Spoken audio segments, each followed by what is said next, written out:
तालुक्यामध्ये या वर्षीच्या पावसाळ्यामध्ये अजिबात पाऊस झालेला नाही। संबंध शेतकरी बळीराजा हवालदिन झालेला आहे। पिण्याच्या पाण्याचं, जनावरांच्या चाऱ्याचं मोठं संकट आपल्या तालुक्यावर उभारलेलं आहे।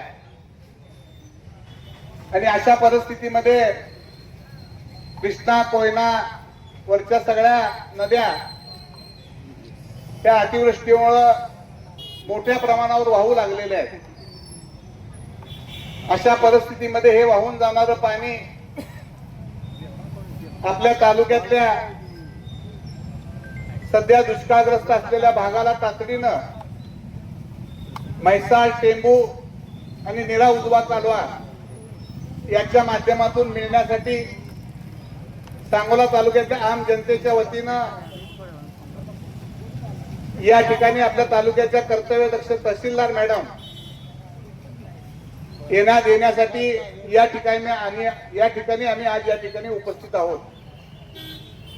मी या निवेदनाच्या माध्यमातून पहिल्यांदा या तालुक्यातील एमएससीबीच्या अधिकाऱ्यांचं मनापासून अभिनंदन करणार आहे, त्यांचा आभार मानणार आहे की गेली सातत्यानं 6 महिन्यापासून आमचा बळीराजा विजेच्या अनियमित पुरवठ्यामुळे भरडून गेला होता। असंच आम्ही सगळे शेतकरी गेलो, त्याला विनंती केली, काही बाबी शेतकऱ्याला समजावून सांगितल्या, काही बाबी एमएससीबीला समजावून सांगितल्या आणि आज तालुक्यामध्ये एमएससीबीच्या बाबतीमध्ये बऱ्यापैकी शेतकऱ्यांना पुरेशी वीज 8 तास का होईना मिळायला लागलेली आहे। राज्य सरकारच्या पाटबंधारे खात्याच्या मंत्र्यांना मी परवा मुंबईला भेटून सांगितलं होतं की हे पुराचं पाणी आमच्या सांगोला तालुक्यातल्या दुष्काळग्रस्त भागातल्या जनतेला देण्याची व्यवस्था आपण या 3 योजनांच्या माध्यमातून करावी। त्यांनी तातडीनं खाली संदेश दिला आणि हे पाणी म्हैसाळ, टेंबू आणि निरा या उजवा कालव्यातून सुरू झालेलं आहे। परंतु या निमित्तानं मी आदरणीय तहसीलदार मॅडमना विनंती करणार आहे की आपल्याला तालुक्यातील सगळी परिस्थिती माहिती आहे। आज कोळा भागामध्ये आपण गेल्यानंतर जुजारपूर असेल, खाली पाचेगाव असेल, मानेगाव, निजामपूर, हनुमानगाव या सगळ्या परिसरामध्ये पिण्याला, जनावरांच्या पाण्यासाठी, माणसाच्या पिण्याचं पाणी हे सगळे स्तोत्र आटलेले आहेत। म्हैसाळचं मिळणारं पाणी आहे गिरडी भागाला, पारळ, डिक्सर, नैराळ, हंगिरगाव, खाली बेडशिगी, आलेगाव पर्यंत। त्याचबरोबर कोरडा नदीमध्ये पाणी सोडलं पाहिजे। मान नदीमध्ये मागच्या वेळेला पाणी सोडलं आणि अर्धीच नदी भरली आणि ते पाणी पुन्हा थांबवलं।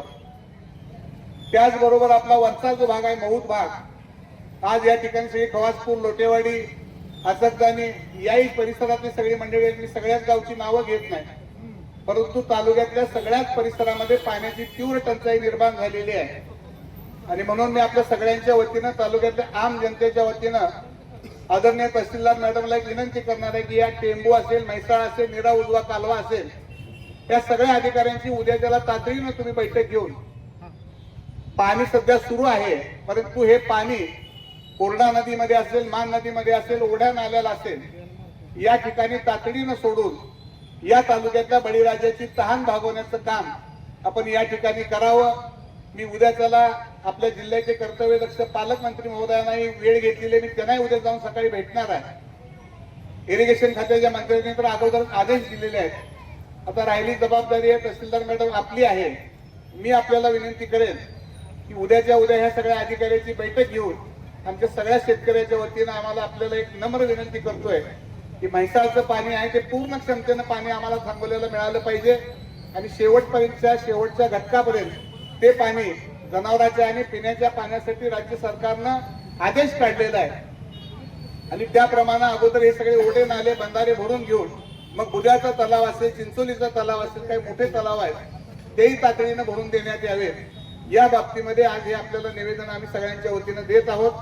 त्याचा आपण गांभीर्यानं विचार करून तातडीनं शासनाची सूत्र आपण हलवावी, सगळ्या संबंधित अधिकाऱ्याला उद्या बोलून घ्यावं अशी विनंती या निमित्तानं मी आपल्याला करतो। आणि मला निश्चितपणानं खात्री आहे तहसीलदार मॅडम, आपण या तालुक्याची सूत्र हातात घेतल्यापासून पारदर्शी कारभाराचा एक चांगले अधिकारी म्हणून तुम्ही आम्हाला मिळालेला आहात आणि मला निश्चितपणानं खात्री आहे या तालुक्यातल्या बळीराजाला आपण न्याय देऊ शकाल अशी अपेक्षा व्यक्त करतो। सगळ्या तालुक्याच्या वतीनं आपल्याला या ठिकाणी एक नम्र निवेदन देतो, त्याचा गांभीर्याने विचार व्हावा।